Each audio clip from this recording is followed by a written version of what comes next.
What's up, everybody? How y'all doing? Hope everyone is doing well on this Tuesday evening. Let me introduce myself. My name is Maurice Prophet. I am the founder and owner of B-Side Studios.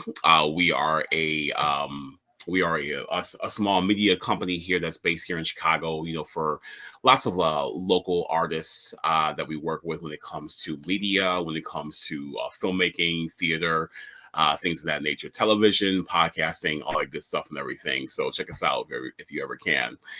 The reason for tonight's special B-side rewind, we wanted to do something special in acknowledgement of the heavenly, celebrating the heavenly birthday, uh, celebrate heavenly birthday wishes to the late great Ken Flores. Many of you know Ken Flores. He's a comedian who started out here in the Chicago suburbs, coming out of the Joliet Aurora area, and transiting over into into the city and everything, and doing many local gigs, and was able to successfully rise to a very significant level of fame, where he enjoyed many fruits of success, being able to travel, go to many clubs, go to many venues, being able to travel and hit the road with the likes of Fluffy, who's a renowned comedian, and being signed with like one of the biggest entertainment entities in LA as well too. And Ken, aside from that though, Ken Flores, as many of you know, he passed away earlier this year, and he left this earth, like at a very unexpected time. It was a very shocking turn of events, very unexpected, and no one saw it coming or anything like that. We were so many of us, like myself and other people who really were very close with him, who were extremely close with him. We were just very excited about his ascension into what he was doing in terms of the world of comedy, and just being so successful with that. And I just thought it was granted, I wasn't a best friend of his or anything like that, but him and I had a number of interactions with each other, and even so much that he was part of one of our 606 Mania shows that we had, our comedy shows. And so it's just it's a story that I really do enjoy thinking about, because it's so endearing of who he is as a man. And I just always felt like he just has like such a magnetic personality that you can't ever deny him, nor just his way of being, in terms of like his complete human spirit and all. So I wanted to so I was saying I wanted to show tonight's B-side rewind and make it be about Ken Flores, and make it be about his set that he did with us when he came on board with 606 Mania 3 back in 2022. I met Ken at a comedy club, mutual friend of ours, Ruben Ramirez. Shout out to Ruben. I hope everything's great with you. He's doing amazing things himself. And Ruben was hosting a show that was on the far north side. And so I went to it to check it out, and support Ruben and all that good stuff and everything, and just see some great comedy. And one of the comedians who went up there, this comedian who just had like in this dynamic presence about him.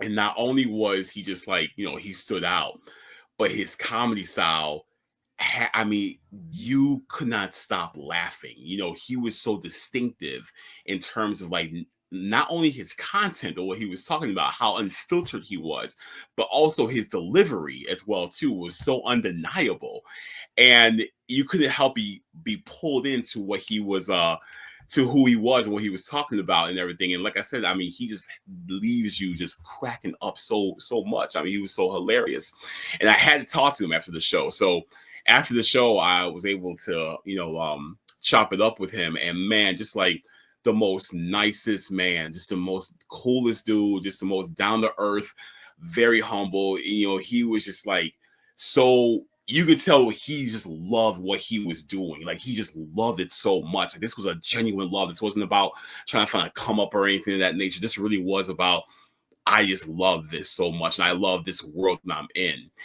And I told him like there, because at that time I was promoting my 606 Mania Part Two. I was promoting that at the time, and and so of course, like, oh, no, I think it was Part Three actually. Anyway, it doesn't matter. So I was telling him, I was like, I would love for us to be able to be in contact with each other, so I can get you on my next show. And he was like, absolutely, So we exchanged contact information, all that good stuff, and everything. We linked on Facebook, all that good stuff. And so when we were doing 606 Mania in 2022, the day of the show, um, the day of the show, I'm getting all this stuff together. I'm doing all last minute, getting like, just the promotional stuff and everything was needed for the show together. And that day, Ken hits me up on Facebook and it was like, hey, he called me on Facebook. You know how you can like call people on Facebook and everything? He called me on there. And I was like, oh shoot. Like I saw the phone, like, oh shit, like what the hell? And he's like, hey, I understand you have a show tonight. Do you mind if I can get like 5 minutes on your stage? And my thing was like, dude, I'm dying to have you on my stage. Absolutely, yes, without question, absolutely. So I'm like, yeah, like, dude, yes, I want you on the stage, absolutely, without question, because I know you would rip the house down. And so I told him the address, I told him what time and all that good stuff and everything, and the location, all that stuff. And sure enough, he pulled up, and I said, okay, like, I'm gonna have you go on at this time. And he said, okay, no problem. I was like, can you do 10 minutes? I know it's a little last minute. Are you cool? He said, man, absolutely. That's nothing. And man, this is like funniest, the funniest 10 minutes that anybody could ever ask for in so many different ways. And I was just so incredibly blessed to be able to actually like have him on that stage that night. And the thing was that like when he performed, like I said, he had the entire place just dying, like in stitches. But when he performed, I knew, I'm like, he's gonna blow up, man. He's gonna go to the moon. He's gonna go to the absolute moon and just completely just kill it. And I'm just so excited for him. Like I said, this is like the most kindest dude and everything. And after the show, like, him and I, we chopped it up and all that good stuff and everything. And, I just told him, like, man, stay with this, stay where you're at right now, because you are so incredibly unique in terms of your comedy style. Nobody has the way how you do in terms of like, just like your delivery, your presence, and even your heart is in this as well too, because that's one thing is that when somebody's heart is into something, it's undeniable. And that's what he was undeniable. And after that, that's when like he just continued to really do his thing, and he just took off and everything. And like I said, went to LA, like linked, like made super crazy connections, signed on with a big talent agency, went on the road with Fluffy. I mean, just did amazing things. And we were just so excited for him and whatnot. And I would see him every once in a while, in Chicago and all that good stuff and everything. And we have words, we chop it up a little bit. But man, it was just so wonderful watching his ascension into this world that he loves so dearly. And his passing, like I said, like when I learned of his passing, I happened to I was on Facebook, and once again, Ruben Ramirez, he posted a picture with him and Ken together. And it was and the comments is what got to me though. The comments were people saying, I'm so sorry, I'm so sorry, I'm so sorry. I'm just like, wait, so sorry. And you know how Facebook is, like you kind of put things together, like, based off like, of what you're seeing and everything. So I went to Ken's page and hoping that what I was thinking I was wrong. But then I saw the comments that were on other posts, and even the posts that he was being tagged in, and that's when I learned that he passed away. And my heart just sunk. It sunk so deep, and I felt so bad for like the people who were just embedded into his life, his family and his closest, dearest friends and everything, and even my friend Ruben, our friend Ruben as well too. Just because Ruben was so instrumental in terms of making him very visible in the Chicago scene and everything. And it was just heartbreaking because we were literally watching this man ascend, into a successful career that could have lasted an entire lifetime.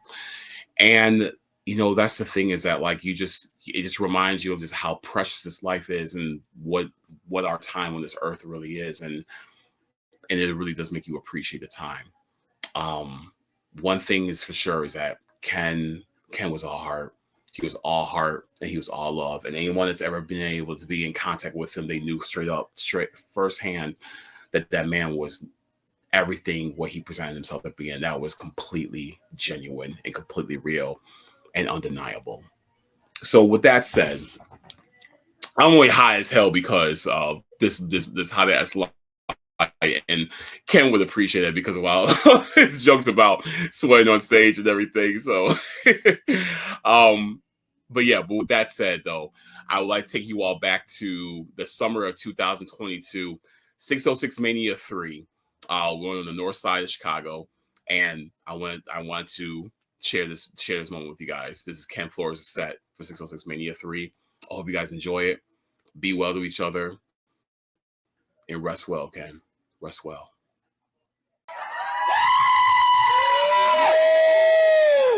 All right, y'all. Give one more time for Sarah, y'all.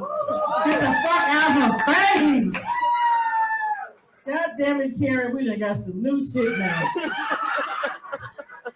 She is definitely going to the barbecue. Yes. This next comedian, I just met him at Pepe's right down the street. We were sharing chocoladas, and he wanted to come out tonight. So I need y'all to give him some support.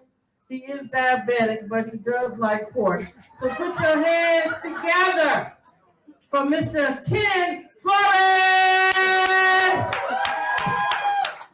Hey, Legacy, tee me up. What up, man? Shit.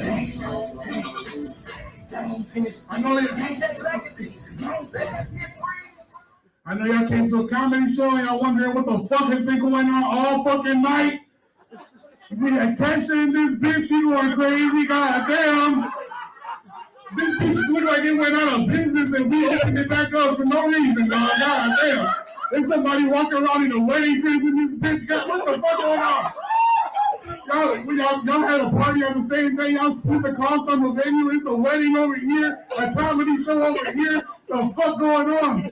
Is your quinceañera in this bitch or what? God damn. One of the comedians dressed like a chambelán in this motherfucker. What the fuck going on? Shit, fuck. It's crazy ass night, bro. I ain't gonna lie. I'm actually not even supposed to be on this show. That's why I'm not on a flyer. I asked him if I could get on last minute. He told me yes. And right about now, I am regretting that shit, dog. God damn, bro. I'm already drunk as fuck. They told me this shit was gonna start at 8. This shit started at 9, dog. Fuck, I'm already coked up. My jaw rocking and shit, dog. I don't know what else to do with this bitch. Goddamn. MC, you inviting white people to the cookout? Fuck going on with you?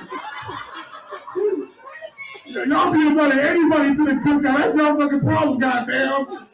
DJ back there talking about, come on, y'all. Shut the fuck up, man. I'm just kidding. All the Mexicans in the back doing coke. Shout out to y'all, man. We fucking talk. I'm trying to get like y'all, dog.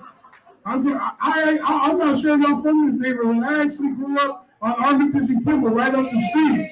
Real talk. I went to Funston. I literally went to Funston, dog. Shout out Funston, dog. I thought this shit was gonna be fun, but I thought, motherfucker, I ain't gonna lie, dude. No, man, I'm having a great time. Y'all still having a good time? Yeah, okay, cool. I'm gonna tell y'all about my day because I had a fucked up ass day, dog. I went out with my family. They took me out to eat to my favorite place, Golden Corral, and yeah, shout out Golden Corral. See, people be talking shit about that. Fuck y'all. I fuck with Golden Corral. I fuck with Golden Corral. But I ain't gonna lie, bro. Today was crazy because we seen this lady have a seizure at Golden Corral, dog. And that shit made me mad, bro. That shit made me mad because she was right next to the carrot cake, dog. Like, I'm like, this bitch is fucking up dessert for everybody. What the fuck? I hit her with the get the fuck out of my face, bitch. Get the fuck out. At first, I thought she was excited. You feel me? Like, I even joined the bitch and shit, dog. I was on the floor like, I don't care, they too, man. Ah! They kicked us both out that motherfucker. I ain't gonna lie to y'all. For real, shit. Go ahead, y'all can laugh. I know y'all been holding that shit in all night. No,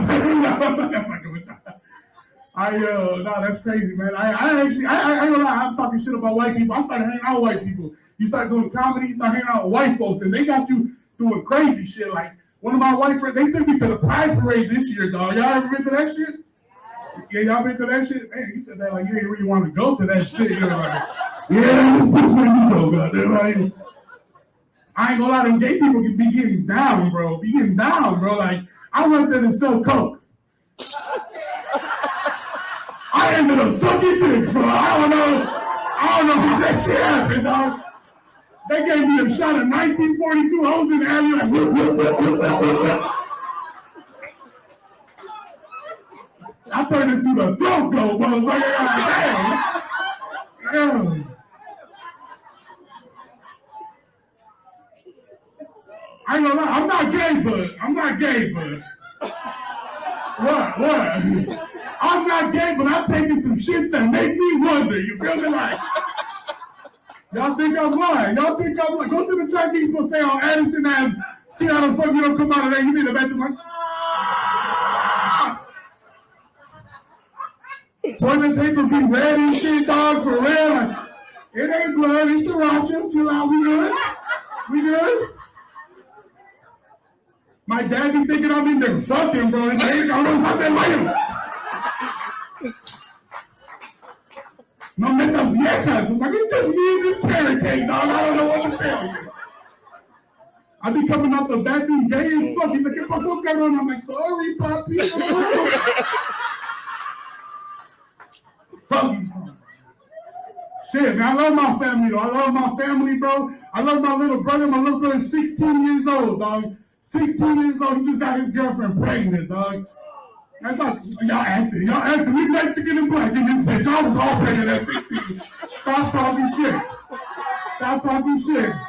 We a little bit late if you ask me, motherfucker. I ain't gonna lie, like. And the crazy thing is, my mom wanted me to talk to him. She's like, talk to your brother, make sure everything was all right. I was like, all right, man. I sat down with him. I was like, bro, you doing good? He was like, yeah, man, I got a good job and everything. The only thing I'm worried about is like my girlfriend, she want to keep having sex. And every time I'm fucking her, I feel like I'm hitting the baby. You got any advice on that? And I was like, damn, my dick is way too small to ever be worried about some shit like that. Dog. I don't know what to tell you. Like, most of the time, I don't even know if I'm eating the pussy. Goddamn it, let alone a baby, bitch. I don't do that. God damn, I've been trying to get in shape, dog. I've been trying to get my shit together, dog, for real.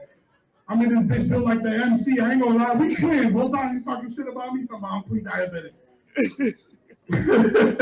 I've been trying to lose weight. Reason I want to lose weight, I just want to be able to do like normal people shit, you feel me? Like breathe and shit, dog. Like, for real, I'm tired of reading all my Snapchat stories, you feel me? Like, if I don't mute my stories, my homies think something's going on, bro. That you get chased by the police, what happened, dog? Like, oh, walk to my room, I don't know what to tell you. I'm just tired, like, I want to be able to go to the movie theater and not have to hold my breath during the quiet movies, you feel me? Like during the quiet scenes and shit, like, for real, I went to go see Jurassic World. Anybody here seen Jurassic World yet? Yeah, you seen that shit? See, that's what I fuck with. I fuck with, usually it be the white people that be watching all the movies and shit. I be waiting for that shit to be at the blue kangaroo and shit, the laundromat and shit, dog. You feel me? Like, but the thing about I went to go see Jurassic World, dog. There was a couple in front of me that thought they were in a 4D movie theater the whole time, bro. The whole time I could hear this girl looking at her boyfriend like, babe, I can feel the T-Rex breathing down my neck right now. Whole time his mom fat ass behind her trying to catch my breath from coming up the stairs and shit, dog.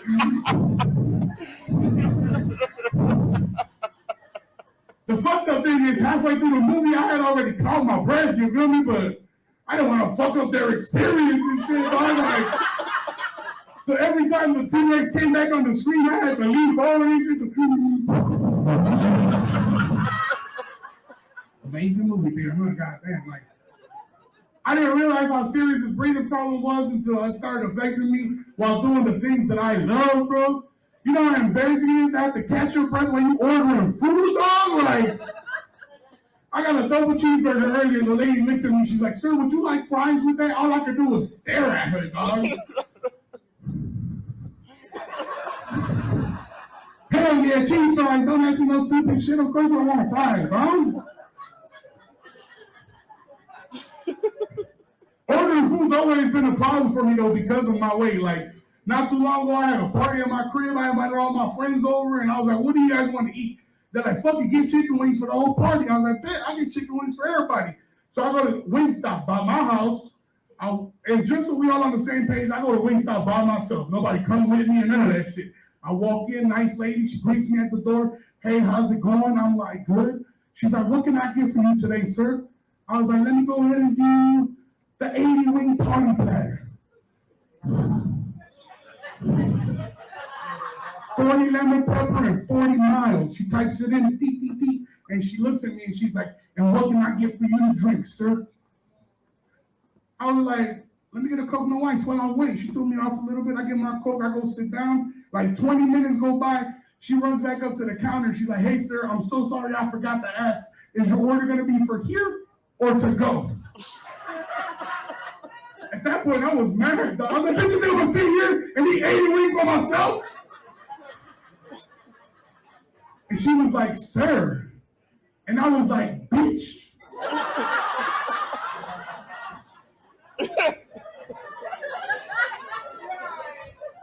She's like, "We saw you do it last week in table setting, motherfucker." I was like, "You goddamn right, bitch. Let me get 80 for here and 80 for go." Hey, man, my name's Ken Flores. That's my time.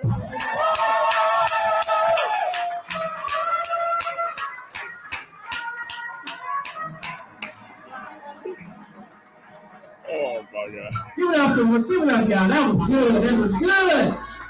Yes, Flores Flores. Yes. I love it.